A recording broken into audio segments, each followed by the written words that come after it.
All right, welcome into A to Z Sports Prime Time on this Thursday night, August the 29th. Happy almost September to all of you who celebrate. Happy college football. We got the Colorado-North Dakota State game on tonight. We've got Arkansas. We've got Missouri. They're playing games. North Carolina has a game. We've got Utah and Southern Utah football right into our veins. It feels so good to be back. But we are not quite to the regular season and for the NFL. And of course, as we wait for the regular season to begin, a week from today, as a matter of fact. In fact, Bert, we're going to have to strategize what the hell to do. We're probably going to have to go on at like 6 o'clock next Thursday so that I can leave you alone to watch your Ravens take on the Chiefs, probably lose at Arrowhead, but we'll work our way through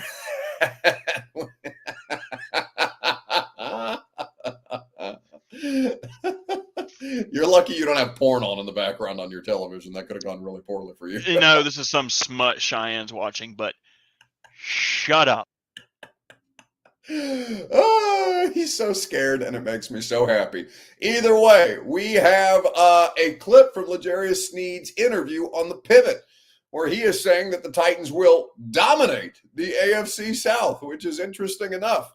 So we're going to hear from L'Jarius Sneed. We're going to talk about the favorite move that you have seen this team made since the draft. So not free agency, not draft picks. Since the draft, you could technically count UDFAs. As a matter of fact, you should count UDFAs.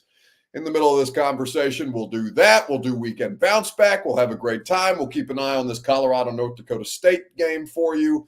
Currently up 7-3 over North Dakota State is Colorado after a 41-yard touchdown reception by Travis Hunter. We need you guys, as always, to share the program around on Facebook, YouTube, Twitter, and on Twitch. Wherever you decide to spend your valuable time with us, your precious time with us, we'd be happy to have you. Make sure you retweet the show if it's on Twitter. Share now to public in the bottom left-hand corner of your screen if you're on Facebook. If you're on YouTube or Twitch, like the video for us and subscribe to the channel if you have not done so already. Jack Tripper said, I was today years old when I learned that the original Cleveland Browns became the Baltimore Ravens. Yeah, that's not quite as bad as me not knowing that Drew Brees played for the Chargers, but it's a pretty commonly known fact, I would say, throughout the course of the NFL community, but that's okay. Now you know, and you're better for it. How about that? Look at that. We're growing, we're learning together. Either way, share the show around, and we'll go ahead and get this thing started. William Jones says, how old are you? I just turned 31, unless he's talking to Jack, which is entirely possible. Either way, let's have a great show. Welcome into A to Z Sports Prime Time from the Zen Sports Studios. I'm your host, Buck Rising. I'm proud, as always, to be presented to you by the wonderful people at Zen Sports. Download the app, plug in the promo code ATOZTN. Get up to $100 on your no danger first wager. Terms and conditions do apply at Zen Sports. TrueMav Fitness in the Gulch, where your first workout is free. As a Middle Tennessee resident, y'all know I love my TrueMav Fitness Fridays. I'm looking forward to getting back in there tomorrow morning. In fact, less than 12 hours from now, I'll be at TrueMav. TrueMavFitness.com for your first workout free. And Two Rivers Ford, the South's most trusted Ford dealer. Go to Two Rivers Ford in Mount Juliet or online at tworiversford.com for more information. Hit the wrong button there. Okay, so we've got a lot of different things to cover tonight, and we've got a lot of good Titans info and content to get into. I think that there is a lot. So I did a podcast today. I did one of my podcasts today. Oh, by the way, Bert, we got to figure out what the hell to do for 615 sessions tomorrow. I just now remembered about that. But before I did Greg Cosell, the podcast with Greg today, a buddy of mine, John Ledyard, who many of you may know because he's an excellent draft. He's the person who founded the Draft Network. Now, the Draft Network, obviously, since John moved on from it, has gone in the dumpster, which is a really, really big shame, because it was an excellent resource while it was functioning the way that it was functioning. And John Ledyard helped found it. So Ledyard's a buddy of mine, and you can hit me with the fine system on the radio show tomorrow. But he asked me to do his podcast because they're doing an AFC South preview. So I said, yeah, I'd love to join the podcast. I don't think I'm smart enough to be on a podcast called Audibles and Analytics, but I did my best. And so we previewed the AFC South together. and also had so it was a three-person roundtable on the AFC South. And so what we talked about, so Ledyard had a format for the podcast, and he's saying, well, I want you to go. In fact, I'll read you how he broke this down because I thought it was a pretty good way to do this. So the way that he set it up was who got better and who got worse in the division this offseason, best or most impactful newcomer in the division, non-rookie, breakout player in the division, non-rookie, rookie to watch in the division, final standings predictions, how many teams make the playoffs from this division. So that's the way that we did the podcast for Ledyard today. And we got to the final standings predictions for the Tennessee Titans. And I'm not, or for the AFC South. And shocking to no one, all three of us went with the Texans to win the division this year. But what I haven't had this offseason is an opportunity to go on a show or a podcast like that. I've done some Sirius XM interviews, some VSiN interviews and stuff like that, but it's all been about the Titans. Not really been able to have a division-wide preview or division-wide conversation with other football people to kind of bounce some stuff off people in other markets, see how they feel about the team that I cover, see how I feel about the teams that they cover. And it was a really, really interesting conversation. I don't say all that to plug Ledyard's podcast. I say all that because of this. Next to the other three teams in the AFC South, I wasn't sure how to feel about the Titans because I have spent so much time covering, writing, reporting, reading, talking to everybody, everything about the Tennessee Titans, right? Haven't done a ton of work on the Jags, haven't done a ton of work on the Texans, haven't done a ton of work on the Colts until I was getting ready to do this podcast. And it was a fun homework assignment for me. So what we ended up getting into was their perspective on the Titans and them kind of bouncing it off me. And it was pretty standard, right? Major Key says he hears a cat in the background. Yeah, Moon has gotten into the catnip, which I regrettably put out for them earlier today. So that's probably why they're tweaking a little bit, running around in the background. But with the conversation that we had, I ended up being a lot lower on the Titans relative to the rest of the division than I probably would have been had we been having a conversation on one of my platforms, right?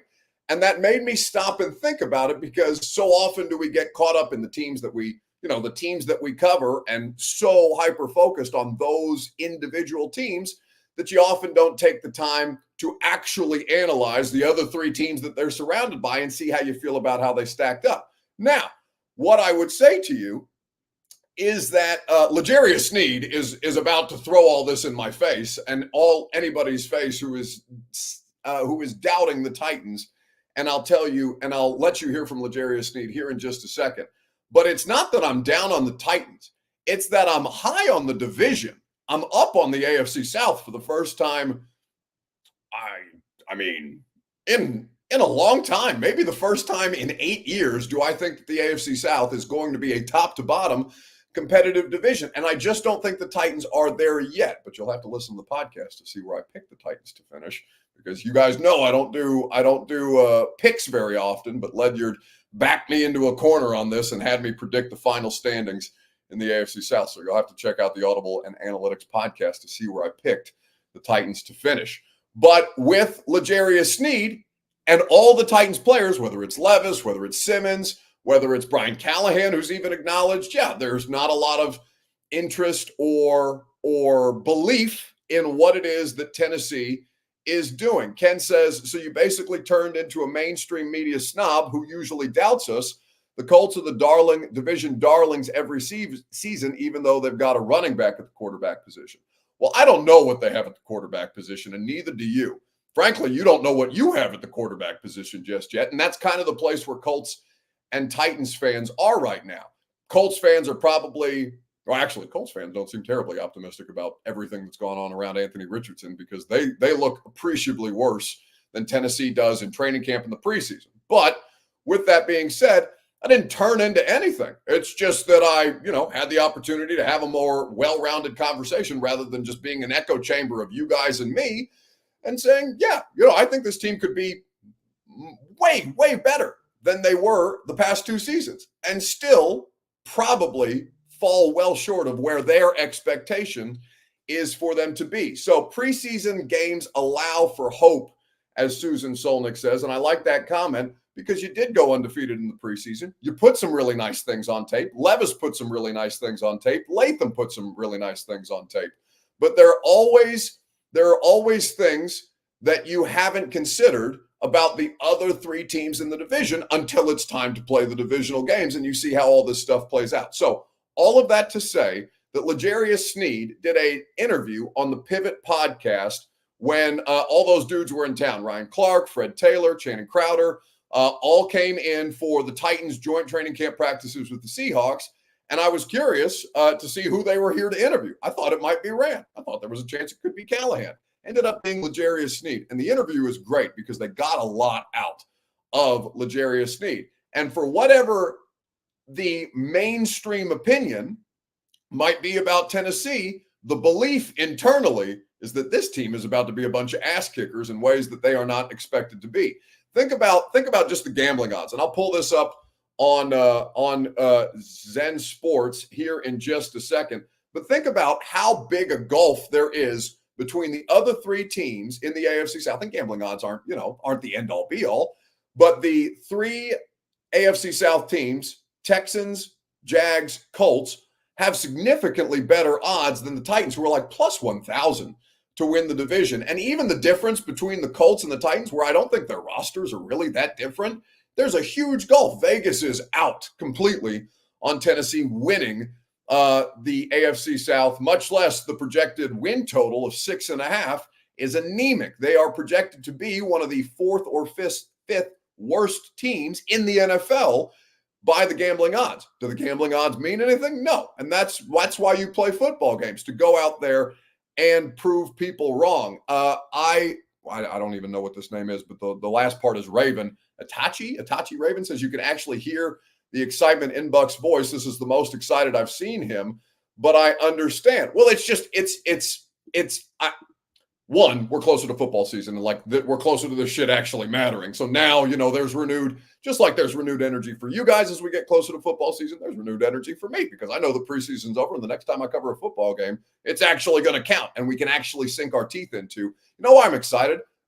We spent 6 months talking about this shit. And now we actually get to find out whether it's good or not, whether it is actually taking the steps that we think it has taken, or whether there are some things that maybe training camp misled us, or maybe we got too caught up in the preseason, or, there's any number of things that can be learned as this team progresses through. And I'm excited to learn more about what your football team actually is, because I've spent all this time talking about all these things in theory. And I think that Colts fans are also interested in how their team is going to progress. I think that Jaguars fans are praying to the football gods above that Trevor Lawrence, even though he's making $55+ million a year, finally has his breakout year. And then the Texans fans are sitting at the top of the roost being like, ha, ha, ha, we've got it all figured out. You guys are a bunch of dopes. We hit all our draft picks correctly, and we got the quarterback, and we have the second best left tackle in football who was already on the roster, and we had just as much cap space as the rest of you dummies.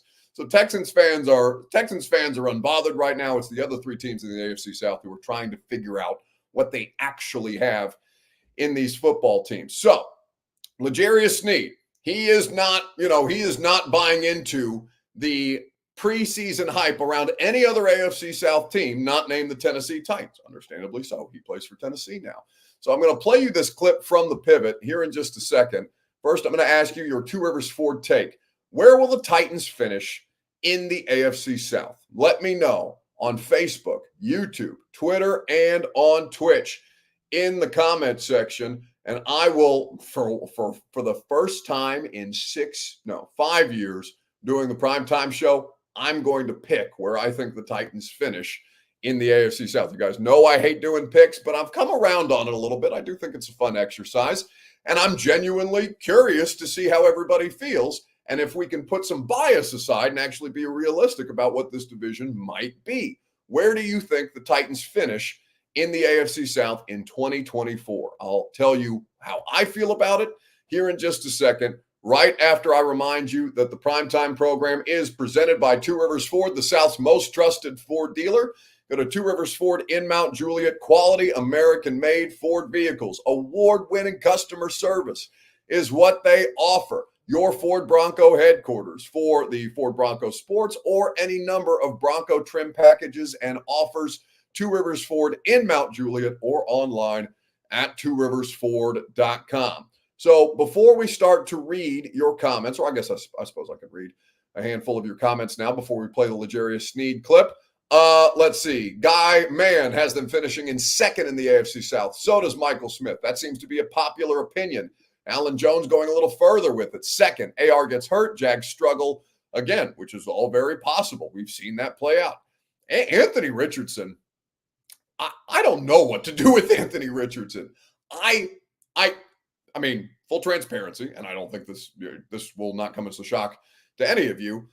And, the NFL felt the same way that I did about this, but I liked Richardson a lot more than I liked Levis coming out of college, even though the sample size was so much smaller on Richardson than it was on Levis. Now, my belief, and I don't even think that it's a belief because it's quantifiably so, there has never been a more athletically gifted player to test at the combine, at the quarterback position than Anthony Richardson. Anthony Richardson is literally and athlete does not connote good quarterback, something to keep in mind.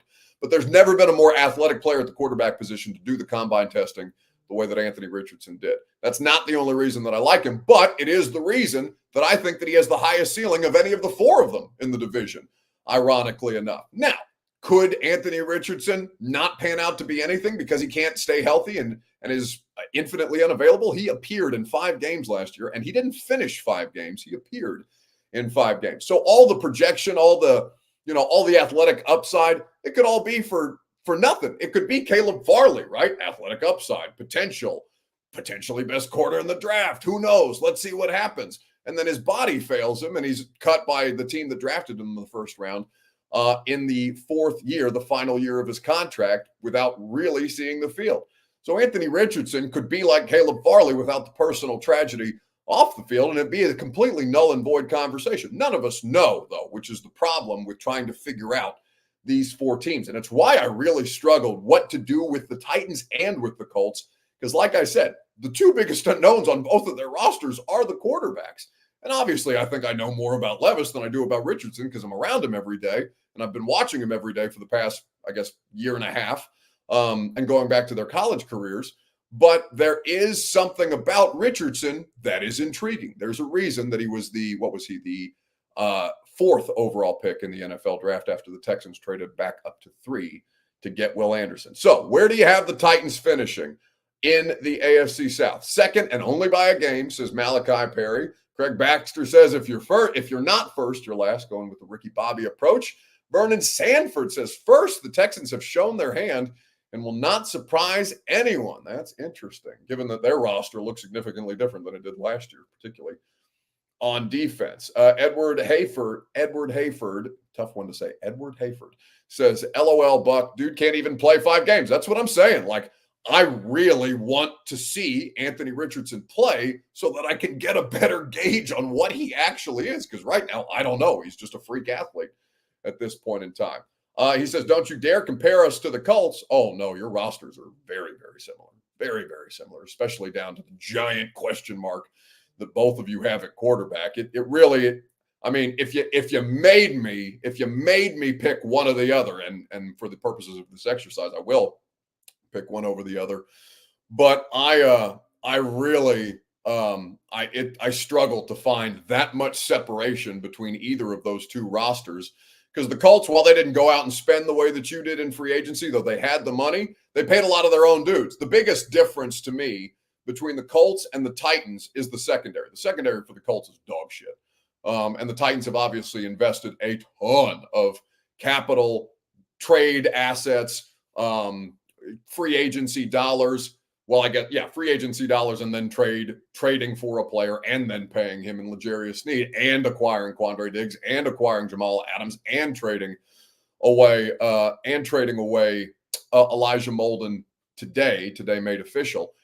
They are very similar to me. The only difference being that you cannot trust the Colts secondary whatsoever. But the front for Indianapolis is excellent. And I think that Tennessee I like where Tennessee is trending, but I would probably pick the Colts front seven over the Titans front seven right now. We're getting too bogged down in these two teams. Let's hear from L'Jarius Sneed, because he was asked about this, going to a fourth place team in the AFC South after winning back-to-back Super Bowls with the Kansas City Chiefs. This is what L'Jarius Sneed had to say. Somebody told me Steph actually called the Texans and said, I want to go down there and be in the same division with you, so you can't run away from him. Now you got to see him twice a year. Twice a year. Yeah. I'm ready for it. But he made a special call to say, I'm glad he made that call. For you. I'm glad he made that call. What that's going to look like, because CJ like that boy, like Pat. He's not like Pat. He's not like Pat. Well, I respect his game. He got some game. Right. But I'm not worried about none of that right now. None of it. They got a stick over there. Yeah, we do too. We got a stick too. You'll see when we play him. I'm going to definitely see. I mean, that's my division too, because Jacksonville and the whole thing. So I'm Diggs know what's up. What you going to do when you come down to Duval? I'm not worried about Duval neither. None of it. That's the Bengals. I ain't worried about none of it. Okay. They better be worried about us. Okay, that young boy beats Brian Thomas Jr. I understand what he LSU. did. I understand what he did. I understand that. I'm ready too. Okay. All right. Freddie T, does anything about this man sitting here say that he running from any smoke? None. Hey, this your. Hey, I see the GIFs or the GIFs or whatever, GIFs. Man, the way he dogging Tyreek. Yeah. Man, this man ain't worried about none of that. I got to rough him up and see where he at. So that's L'Jarius Sneed, a clip from L'Jarius Sneed on the pivot. And I love the attitude. I love it. And I absolutely expect that that's the way that they're going to play. Now, realistically, how much does attitude translate into wins? Well, it's absolutely critical to how they carry themselves. And there's no question to me, that the changing of the guard, right? Not just because Brian Callahan is here and Mike Vrabel is not, but from a roster standpoint, the Titans for the last 2 years have been losers. Terrible as a football team, looking lifeless down the stretch, in particularly the 7-game slide in 2022. And then, of course, the way that 2023 went, where they were out of it. I mean, not as soon as the season began, but you know that we all understood that they had very, very little chance of doing anything meaningful. Maybe you talked yourself into it a little bit last year. Maybe you got excited that Will Levis might be able to do something, and Will Levis did elevate the team that he was on. And turns out that elevating the team that he was on was still only good for a 3-6 record. So we understand what they have pulled themselves out of, and that the vast majority of those players even are no longer here. It's a 75% roster flip since John Robinson was fired. That is huge to do over the course of 2 seasons. I know it's like 2.5 seasons or 2.5. I guess it's technically 2 off seasons because John got fired in December of 22, if I remember correctly. But you cleared all the losers out, all the losing mentality out. And I don't mean that Mike Vrabel is a loser or Derrick Henry is a loser, but the guys who it had set in on, the guys who it had soaked into their bones, that they were going to give their max effort, and it still wasn't going to be good enough because their football team was garbage. Now you come in with people that haven't experienced that losing, that weren't on this team when they lost 7 straight games and blew the division in Jacksonville, that weren't on this team last year watching Andre Dillard undermine them third down after third down after third down, right? So that does account for something, because all that bad juju, all that unquantifiable stuff that hangs over you when that losing starts to sink in, you send it out, right? And they've continued to send out John Robinson players. Haskins, Weaver, Molden. If I was Chigakonkwo, I'd keep my head on a swivel because, I think DMR, I don't know how the DMR, at least, against 2s and 3s. I understand that he's facing a lesser level of competition and he hasn't played in regular season games. But like DMR and Chig are not that far apart to me, and they definitely play the same position. So you have done all of these things with all the money that you had in the offseason and all the draft capital that you had because of the poor finishes, right? Rare were the Titans picking in the top 10 in the last 6 years. And so they have the opportunity to pick at the top of the draft order this way. So that attitude matters for something. I also think that this is a legitimately good roster. not just because they've added Ernest Jones, though Ernest Jones does help, not just because they've added L'Jarius Sneed, where L'Jarius Sneed, I mean, we went through this. I think the two biggest acquisitions, because there were all kind of players that came to the AFC South this offseason, not just the Titans, but the Texans and the Jaguars signed a good deal of free agents as well. Danielle Hunter and Stephon Diggs, to me, are the two most impactful. Actually, Danielle Hunter and L'Jarius Sneed, to me, are the two most impactful players that were brought over into the AFC South this year. Stephon Diggs makes it a lot more fun, and those matchups between Diggs and Sneed are going to be excellent. But I think that with all of this,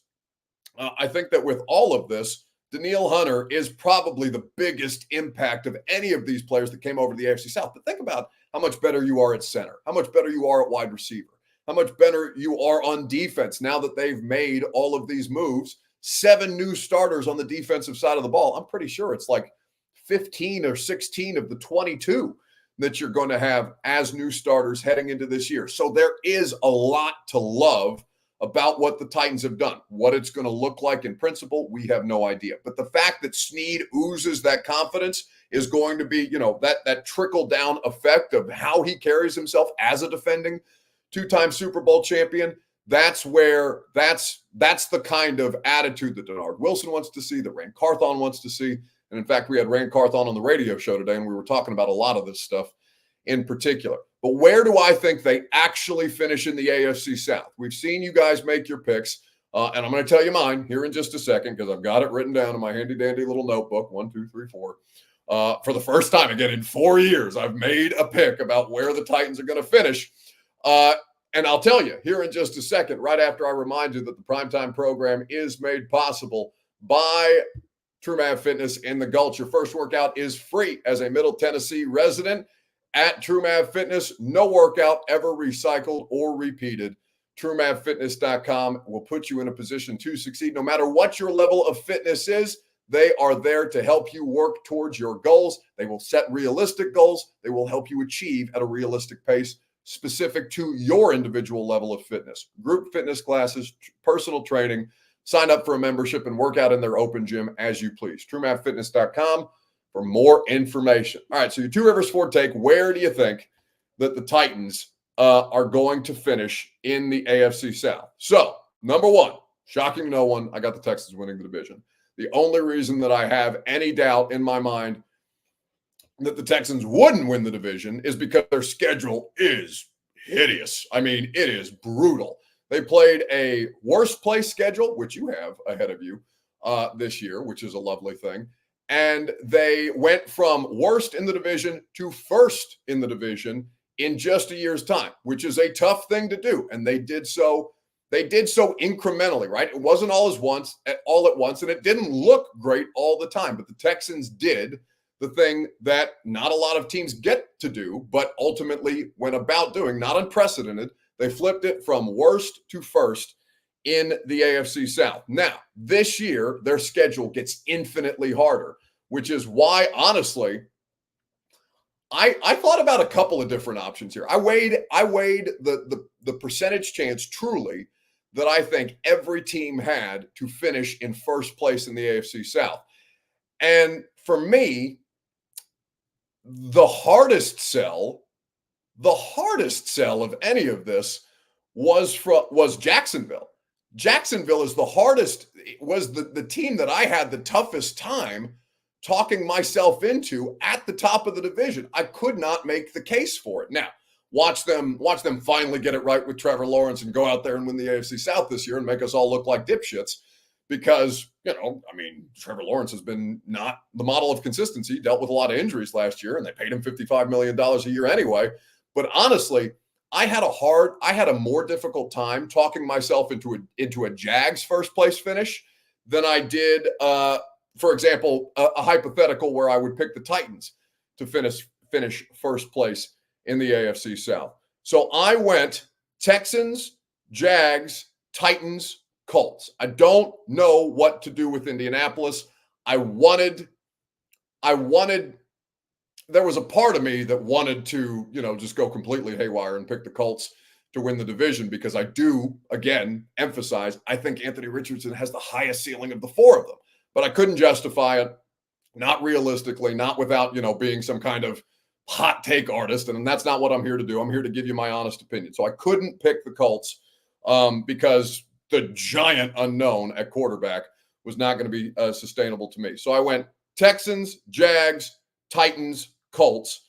And it was really a push for me between the Colts and the Titans. I don't think there's a lot of separation between those two teams. I don't think any team is going to sweep another team in the AFC South this year. I think they're all going to be meaningfully competitive.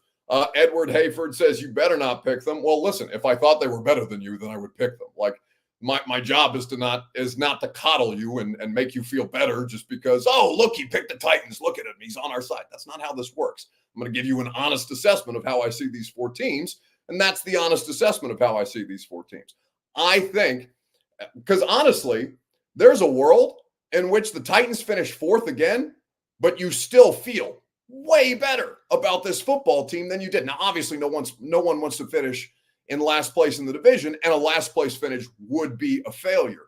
But if you see meaningful improvement, say you're the AFC North this year, say you are last year's AFC North, where all four teams finished with a winning record, but of course, only one of those teams had to get left by the wayside. You had three AFC North teams make the playoffs last year.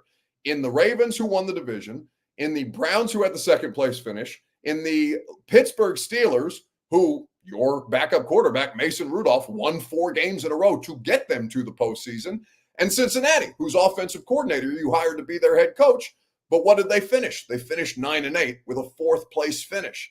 So I think there's a real scenario in which all of these teams are right there neck and neck with one another, and it ends up coming down to the final stretch of the season. Now, the thing that benefits the Titans, all of your AFC South games, damn near all of your AFC South games, except for week 6 home for the Colts, are in the back half of the schedule. It's week 12 and on for your AFC South schedule. So even if you get got a couple of times in the first couple of weeks, and I think that's very possible. Like if the Titans started the year 1-4, that would not surprise me at all, because Chicago is the most winnable game, but that's on the road, and that's going to be a buzzsaw. New York is going to be as healthy as they're going to be all year long, unless Aaron Rodgers pulls an Achilles trick on 4 snaps into the game again. The Jets are not an easy opponent to play against. That defense is going to be one of the best in the league. Green Bay has a quarterback that you could make the argument has the potential to be a top 4 or 5 player position for the ascension that he's on and the scheme that he plays in. And then a Monday Night Football game at Miami, Tua and the Dolphins, all of those games early. If the Titans went 1-4, that would not surprise me, nor should it surprise you. But if you went 1-3, and you came out of that and you're scoring 25, 27 points a game, and the defense looks legit, and you're losing these games by 1 score or less, right? Well, I guess it's 1 score, by 3 points or less, right? You're in these games. Like I said, says Tua scares you? No, but Tyreek Hill does, and you got away with it last year because he basically didn't play half the game.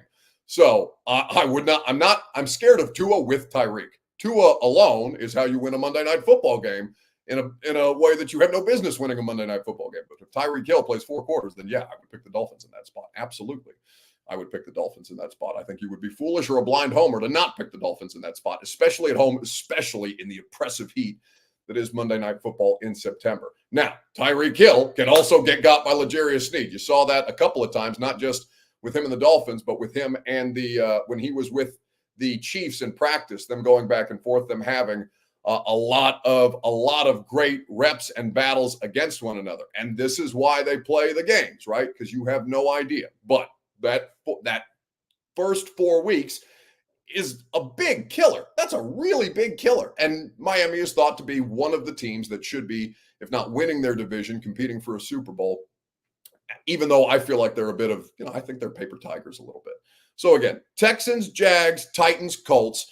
That's how I see the AFC South this year. And I think that the Titans and the Colts are basically neck and neck until we have a better idea about the quarterback position. Now, do I think that they could mess around and still squeak in the postseason? Yeah. Do I think that they have the ability to be in the hunt graphic, right, as we get later in the year and see how all this stuff plays out? Like if they're in the hunt graphic, if you see them on Sunday Night Football in the hunt with those little logos, those little helmets stacked up against each other about teams trying to get into the postseason but not yet in the playoff picture, that to me is a success. You won 6 football games last year. If you win 8, that's an improvement. If you win 9, you're probably talking about, if not a wild card spot, pushing for one. And that is about as good a place as you could hope to exist, given where this football team is right now and all the unknowns. All the unknowns. Keith Clark says, so what if we start 3-1? Well, then you better finish strong, because all those AFC South games are going to be tough sledding. But think about this. The Texans did the worst to first thing, right? How many games did the Texans win last year? Did the Texans go out and win 13 games, 14 games, 15 games? No, they won 10. So 10 games from a worst to first flip. Could this roster do it? Sure, this roster could do it. Will the quarterback be the reason that this roster does it? I have no idea how to answer that question yet. I have no idea how to answer that question yet. You could start 0-4. You could start 4-0. Like the answer to me would still be the same, regardless of what this looks like, regardless of how many games you start off winning or losing. All of this is done trying to figure out what the hell they have at quarterback. Do they have a viable option moving forward into the future at quarterback? Don't know. Think so. Like the potential of it. Don't have the answer to that question yet. Do the Colts have a viable answer at quarterback? Have no idea. Like him and the fit with Shane Steichen in that offense, but he played in 5 games last year. You have no idea what Anthony Richardson is as a pro football player. You have no idea what Trevor Lawrence is yet, and he's a $55 million a year player. Think about that. The idea that Trevor Lawrence was a no-brainer, Tua and Trevor Lawrence, think about this. Tua and Trevor Lawrence, Jordan Love even, no-brainers to pay them contracts. And what have those dudes collectively won? 1 playoff game among them. It's crazy. I think that there is a lot of this stuff. There is a lot of this stuff that is fascinating to me, because we don't have the answers yet. And the fact that we are on the precipice of finding out really, really excites me. I want to know what Will Levis is. I want to find out what Anthony Richardson is. I want to see Trevor Lawrence actually live up to his potential. And I would love to see CJ Stroud go about holding the fort, right? I want to see CJ Stroud have to defend their AFC South title. I want good quarterback play in the AFC South. I want good football in the AFC South. How we get there remains to be seen, but on paper, this could be one of the most competitive divisions in football, and I love that. That may not play itself out in your benefit this year, but I think it's going to ultimately be good for you. So we'll see what happens, but that's how I would project the AFC South right now. None of you seem happy with that, and that's okay. You'll get over it. Because if anything changes, now you get the opportunity for the first time in 5 years of me doing the primetime show to run this back and say, look, you idiot, you didn't know what you were talking about. And that's all well and good. That's why we do these kind of exercises. Robert says he's got the Texans finishing first, the Titans in second, the Jags in third, and the Colts in fourth. I've got pistol grip, Titans first, Jags second, Colts third, and Texans fourth. That seems like the least likely option. I might be willing to hear, I might even hear the case for the Titans winning the division this year. But I can't imagine the Texans will not be the odd team out here unless CJ Stroud, suffers a season-ending injury, or God forbid something catastrophic happens with a meaningful player on their roster. I still think that they would be able to survive any other injury, basically, but an injury to CJ Stroud. I can't imagine a situation where the Texans play fourth or finish fourth, but that's how it goes. Vernon Sanford says, I'm keeping receipts. Good. I hope so. I am fascinated to see what this conversation looks like by the time we get to season's end, by the time we start to get closer to seeing this. I hope you guys run this clip back, because, that's why we do these kind of things. Brandon says, how about you talk about how the Titans addressed every need and got way better? You should move to Indiana. Well, I did. I have. I've spent 6 months talking about your football team and their honeymoon thing. Here's the thing that I don't want to do, because Brandon and comments like Brandon's are going to give me a bad attitude, because you guys know that I've been sitting here for 6 months talking about you checking literally all the boxes that you needed to check to improve your football team. There is not a team of these 4 teams that got better than the Titans did this offseason. Do you know why? Because the Titans could not get any worse. So just because you have addressed all of your needs and you are an infinitely better team than you were 6 months ago, that doesn't mean that you are an infinitely better team than every team in the division. It just means that you're not trash the way that you were for the last 2 seasons. So I want to see how it all comes together. I have plenty of questions about all 4 of them. Well, I mean, I really don't have that many questions about the Texans other than what's Danico Autry going to look like when they get back from suspension, and how good are the Texans going to be? My only question about the Houston Texans is, one, can they stay healthy on the offensive line, because they had one of the unhealthiest offensive lines in football last year, and 2, how good can they actually be? Are they of the caliber of Baltimore and Cincinnati with Burrow, and obviously Kansas City with Patrick Mahomes? No idea what that is, but I wouldn't pick them any worse than 4th or 5th in the entirety of the AFC right now, because they had all the cap space in the world too, and they spent it just the same way that you did, because they also have a rookie quarterback contract that makes these things infinitely better to work around. But Brandon, bitching and moaning and whining about, how about you talk about how the Titans addressed every need and got way better? Brother, my brother in Christ, I have spent 6 months talking about literally everything that you've done. I talk about it on a daily basis. I talk about it for 3 hours on the radio show. I had your damn GM on today to talk about all the things that I like that he did on roster cut day. But here you're going to sit whining and crying just because I didn't pick the Titans to finish first in the division, and because you feel like today specifically I haven't spent enough time talking about how much better they are. That's just bitching and moaning, and it's needless at this point, other than you just, you're being a sore loser about it, and that's okay. You're allowed to.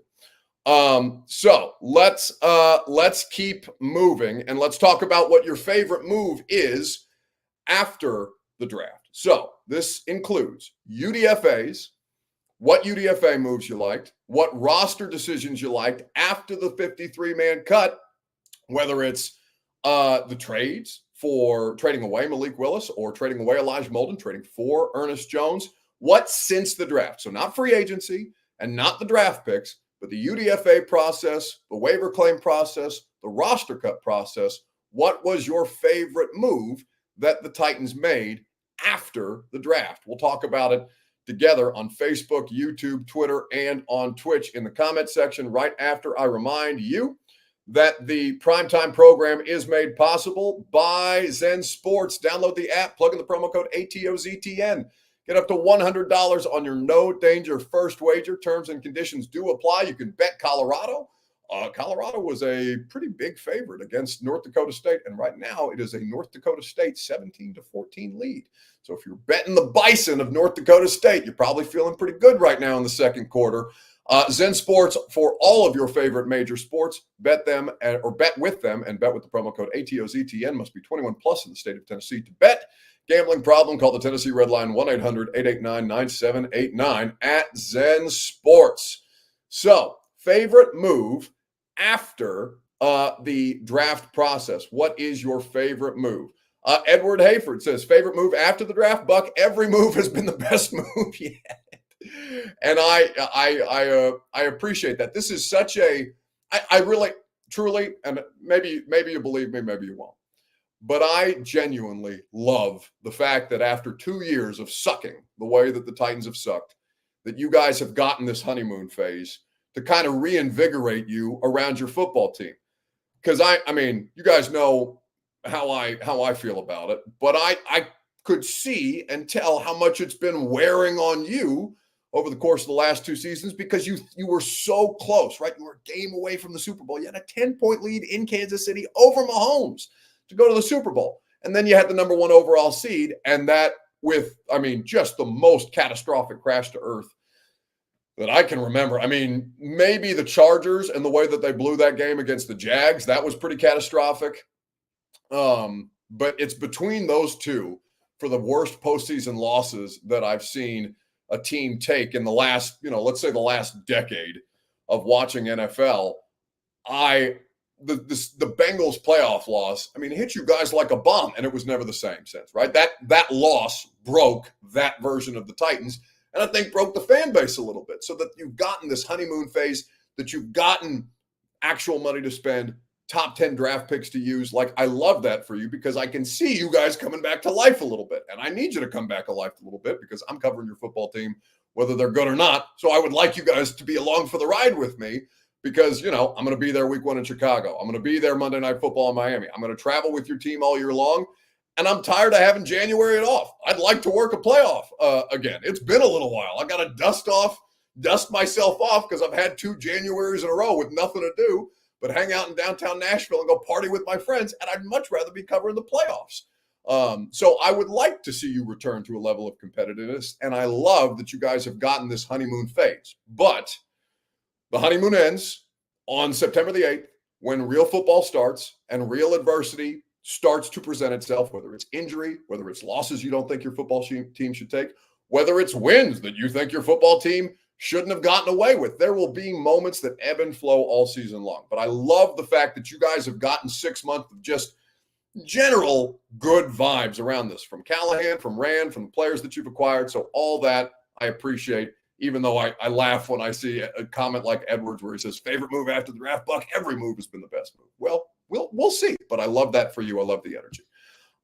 So Balancing Truth says nothing relevant after the draft. All key moves done before that. Your roster just indicated that is not, in fact, the case. That's a ridiculous comment. Ernest Jones is going to be a starting linebacker, and you acquired him 2 days ago. So, yeah, that's been, 3 months after the draft, 4 months after the draft. So, again, a ridiculous statement. Ernest Jones says Robert Capano, I hope I'm pronouncing that correctly, is his favorite move. Best move, the linebacker, Angelica James. So she clearly agrees. B. French not playing the game. He says his favorite move is Calvin Ridley. That was a free agent acquisition. So that's incorrect. There is keeping the 5 tight ends, says Jeff Haynes. All deserving. We cut a lot of dead weight, says Brandon Brown. And it could be cuts, right? It could be your favorite move could be them clearing house of the John Robinson draft picks. Almost, right? Radens, Chig, Burks, and NPF. Oh, McCreary. Those are the players that are left that John Robinson drafted in the last 3 years of his draft. Now, obviously, you've got Harold Landry, you've got Jeff Simmons, but like there are 2 eras of John Robinson. There's good John Robinson and there's bad John Robinson. So all of the bad era John Robinson picks are on their way out the door. Those 5 players you're kind of looking at and saying, all right, how much longer are you actually going to be around here? And that could be your favorite move of the post-draft roster transactions, just clearing out the dead weight, whether you think Elijah Molden or Hassan Haskins or Rashad Weaver was dead weight, regardless, your football team did, and they moved on from them. So that can absolutely be one of your favorite moves. I think that there are a lot of different things. Max Titan says, just pretend you're a Titans fan, but come on, man. No, that's not how this works. Listen, you guys, I appreciate that.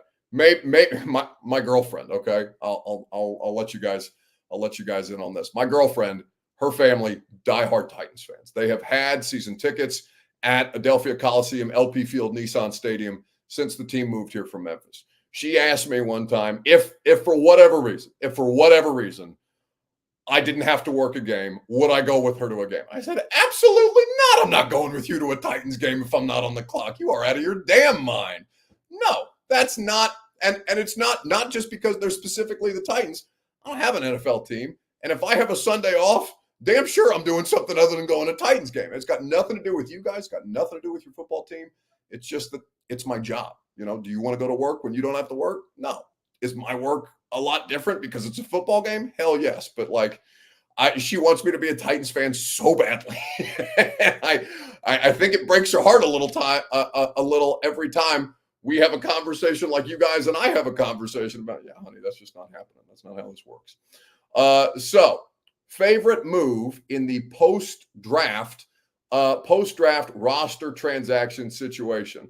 I think that there are a lot of different things to like about what they've done. But what I have really, really enjoyed is the acquisition of, so there's 2 parts here. Trading Elijah Molden freed up about $3 million worth of cap space. Trading for Ernest Jones on a very cost-effective trade, by the way, where you trade a 5th round, a 2026 5th-round selection for Ernest Jones and a 2026 6th-round selection. Those two things, because Ernest Jones making about the same amount of money as Elijah Molden was in the final year of his deal, those two transactions corresponding and leading to an upgrade on the defense and sending away an ancillary player who you could have just cut, that was my favorite move. And because it's such a perfect fit for Denard Wilson's defense, which is exactly what Greg Cosell and I talked about on the install today, except, Bert, I don't see that clip. Bert, where is the Greg Cosell clip? Is it in here? I don't see it. Oh, that's disappointing to hear, because I was really looking forward to showing Titans fans all the nice things. Look, get on camera right now. No. Don't hold a finger up to me. Get on camera right now and tell these good people about what you've done.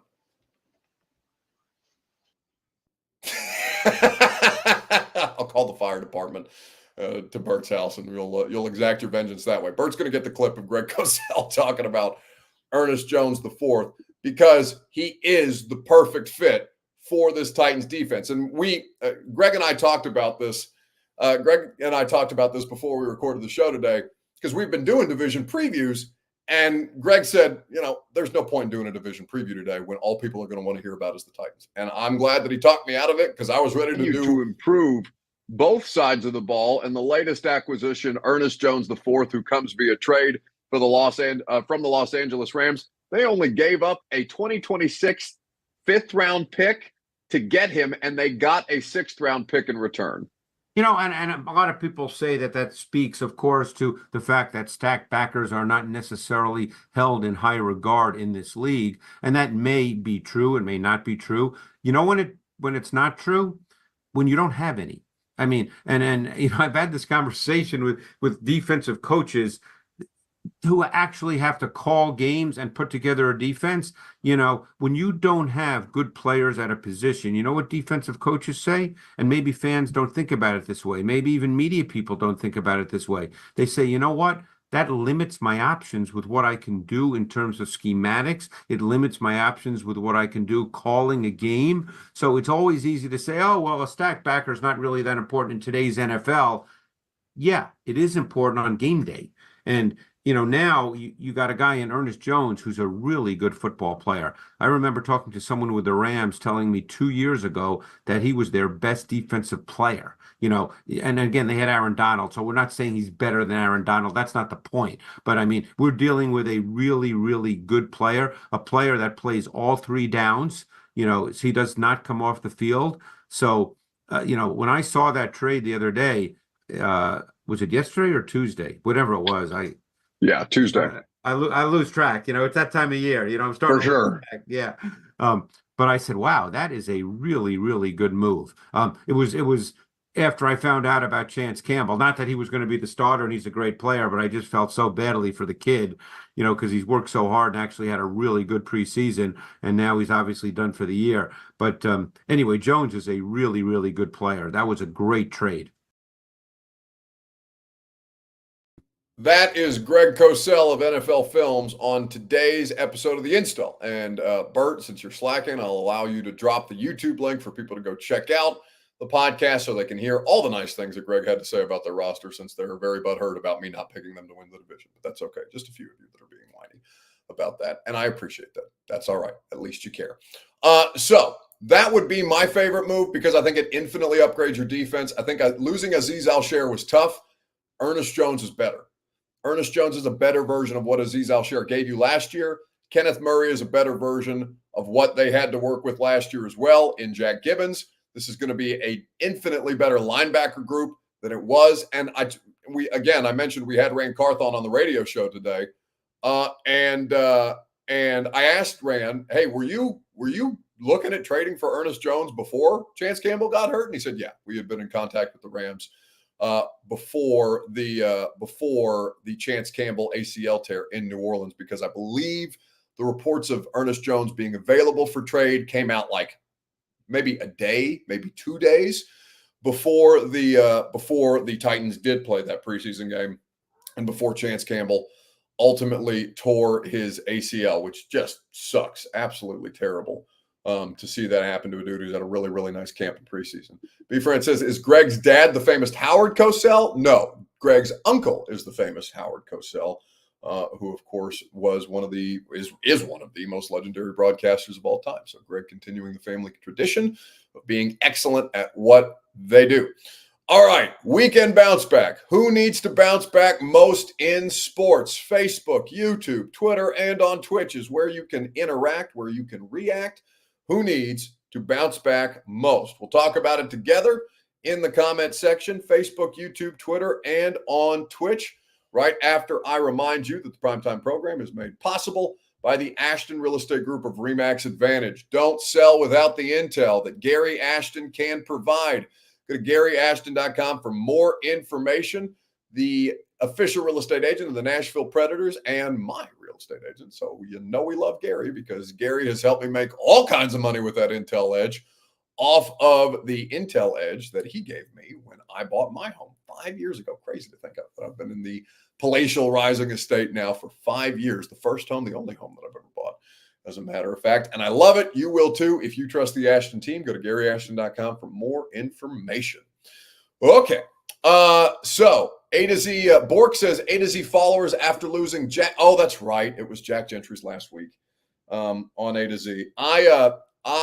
You know what? We all need to bounce back because whatever you guys think of me and whatever you do or don't like about the fact that I'm not a Titans fan and I don't have an NFL team that I root for, that the only team that I care about in my life is the Indiana Hoosiers as a basketball team. It's the only team that I root for passionately, the only team that I care about passionately that way as a fan, right? Obviously, well, I mean, I don't know. I'm a Preds fan. I'm a Nashville SC fan.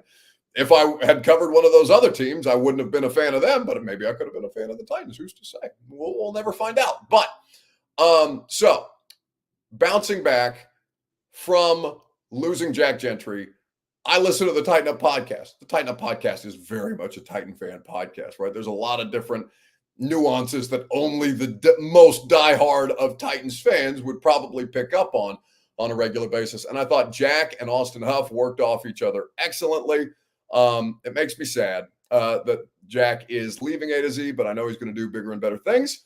So I'm excited for him, and I hope everything that Jack is pursuing ends up going Jack's way. Also, stock up A to Z. I know we did stock up, stock down last night, but stock up A to Z. They're going to do full-time college football coverage I saw today. That was the big announcement. I am excited about that. Not just Tennessee Vols is what they're going to cover. They're going to have, I think, like 20 different dedicated websites to various college football teams as we get ready for the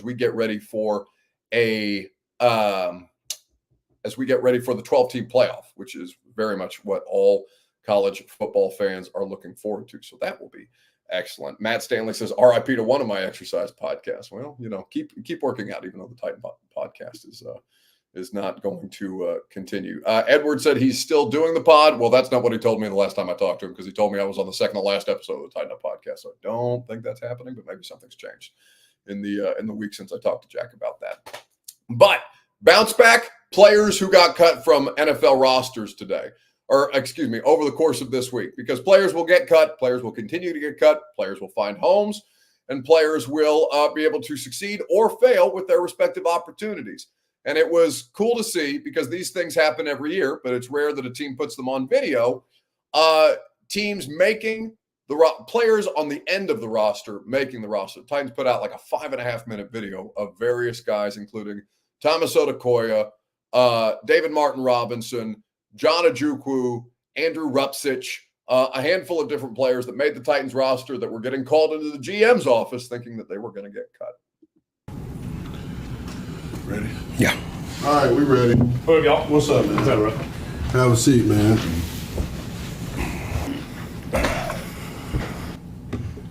I mean, you know what today is. It's the cut down day, and we've had a ton of conversations with your teammates, and for you, releasing guys and whatnot. But our conversation with you is going to be different.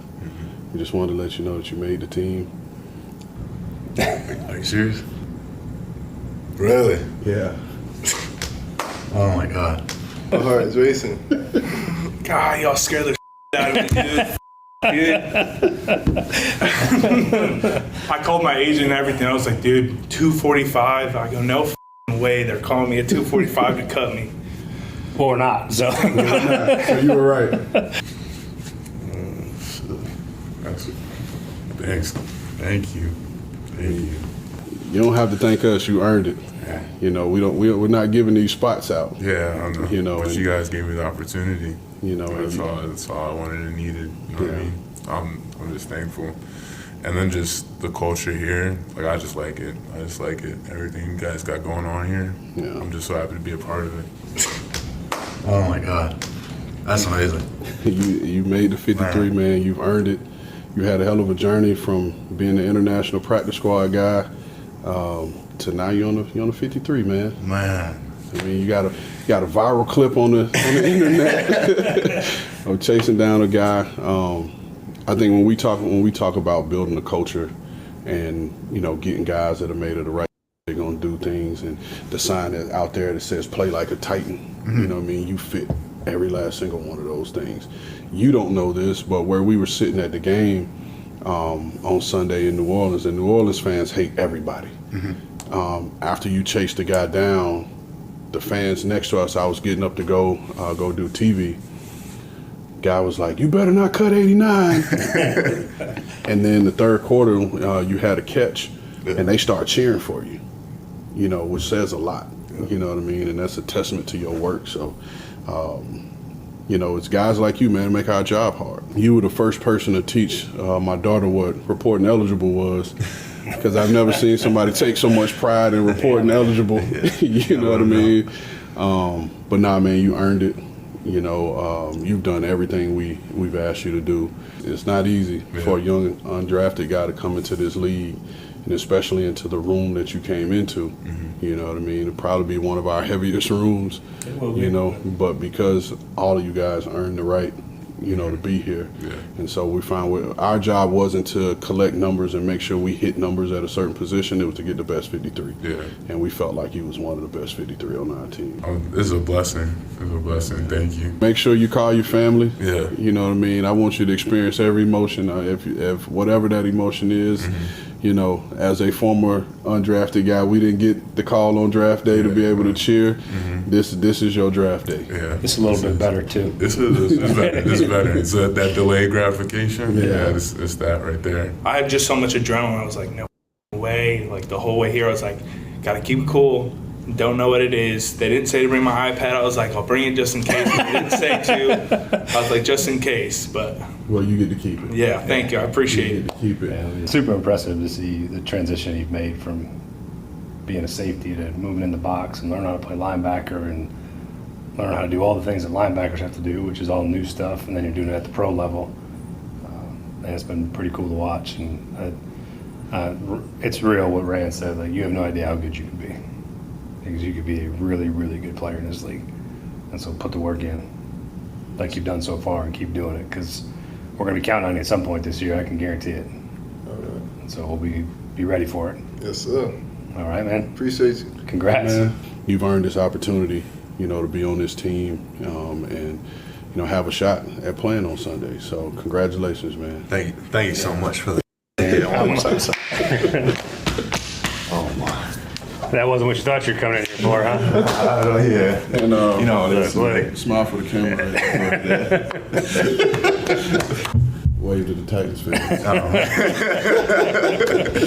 Let's go. What's up, Titans fans? And tighten up. What's up? What's up?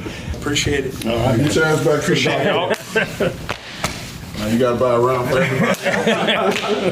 I appreciate it, y'all. All right, man. Thank you, guys. Yeah, I got you. Thank y'all. Yeah, thank you. Man, we got us a football team. Yep. Pretty cool. Pretty cool stuff. That is from the Titans. They put that out officially today. Not a lot of teams do that. I don't know how many teams. We'll see, you know, if they do that next year or something like that. But this is a very content-friendly organization now that John Robinson is in. I don't think it's unfair to call it paranoid about what the team was putting out and how much he was paying way too much attention to what the team was putting out on social media. So that's less a Vrabel thing than it is a John thing. Vrabel, in fact, was pretty social media friendly until shit started going to hell. And then, of course, if you're 6-11, you're not going to do stuff like that in front of a camera. So that's going to do an hour and 4 minutes and counting tonight on the show. You know how I know we're back and that it's football season? An hour doing the primetime show. That makes 6.5 hours of me talking about your damn football team today, and I'm not going to do it anymore. I'm done. It's enough. No mas. We're going to wrap it up here tonight.